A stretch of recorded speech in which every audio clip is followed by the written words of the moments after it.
ये सिर्फ एक सेल्फी नहीं बल्कि एक शख्स की मौत की कहानी है। और वो शख्स कोई आम आदमी नहीं बल्कि एक खूंखार नक्सली था जिसने छत्तीसगढ़ और उड़ीसा के जंगलों में खौफ बना रखा था। आलम यह था कि पुलिस तक को उसका सुराग नहीं मिल पाता था, लेकिन एक गलती उसकी जिंदगी पर भारी पड़ गई और पुलिस को न सिर्फ पहली बार उसका हुलिया पता चला बल्कि उस तक पहुंचने में मदद भी मिली। और वो थी ये सेल्फी जिसमें वो अपनी पत्नी के साथ मुस्कुराता दिख रहा है।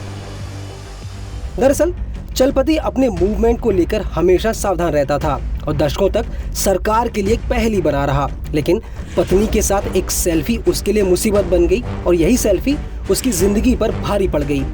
इसी से पहली बार सरकार को चलपति का हुलिया पता चला। पत्नी के साथ वाली चलपति की सेल्फी जब सुरक्षा बलों के हाथ लगी तो उसके खिलाफ सर्च अभियान में बड़ी मददगार साबित हुई। रिपोर्ट्स की माने तो चलपति के नाम से मशहूर रामचंद्र रेड्डी आंध्र प्रदेश के चित्तूर जिले का रहने वाला था। पुलिस रिकॉर्ड में उसके कई नाम हैं, जिनमें प्रताप रेड्डी, रामचंद्र रेड्डी, अप्पा राव, चलपति, जयराम और रामू शामिल हैं। पुलिस का कहना है कि चलपति 10वीं तक पढ़ा है। रिपोर्ट से बताया गया कि चलपति मुख्य रूप से छत्तीसगढ़ और उड़ीसा में एक्टिव था। हालांकि इन दोनों जगहों पर अब नक्सली गतिविधियां खत्म हो गई हैं, लेकिन पिछले कुछ सालों से चलपति छत्तीसगढ़ के बस्तर जिले के दरभा में रहने लगा था। उसके घुटनों में समस्या आ गई थी, जिसकी वजह से वो ज्यादा चल फिर नहीं पाता था। उसकी उम्र करीब 60 साल थी।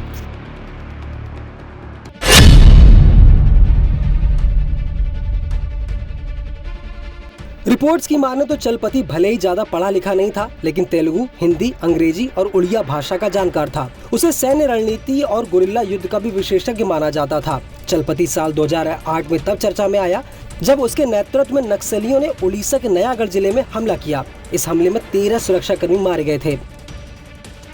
नक्सल विरोधी अभियान में शामिल अधिकारी बताते हैं कि नक्सली नेता रामकृष्ण, जो कि अब मर चुका है, वो इस हमले का मास्टरमाइंड था। ये अटैक 15 फरवरी 2008 को हुआ था। चलपति वह व्यक्ति था जिसने इस पूरी घटना को अंजाम दिया था। चलपति ने यह सुनिश्चित किया था कि नक्सली पुलिस शस्त्रागार को लूटने के बाद नयागढ़ शहर से भाग सके। हालांकि जब PWG समेत कई अंडरग्राउंड कम्युनिस्ट ग्रुप का विलय हुआ और CPI माओवादी का गठन हुआ, उसके बाद चलपति का संगठन में दबदबा और बढ़ गया और वो केंद्रीय कमेटी का सदस्य बन गया।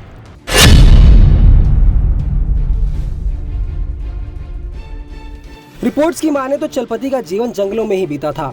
इस दौरान वो Andhra Pradesh Orissa border special zonal committee की डिप्टी कमांडर अरुणा उर्फ चैतन्य वेंकट रवि के करीब आ गया और बाद में उसने करुणा से शादी कर ली। दशकों तक चलपति सुरक्षा एजेंसियों के लिए एक रहस्य बना रहा, लेकिन अरुणा के साथ एक सेल्फी उसकी वायरल हुई और सुरक्षा बलों को उसकी पहचान करने में मदद मिल गई।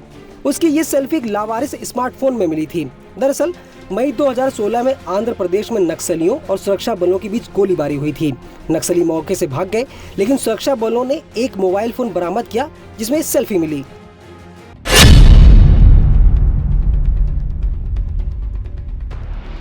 अब बड़ा सवाल ये है कि आखिर कैसे मारा गया चलपति।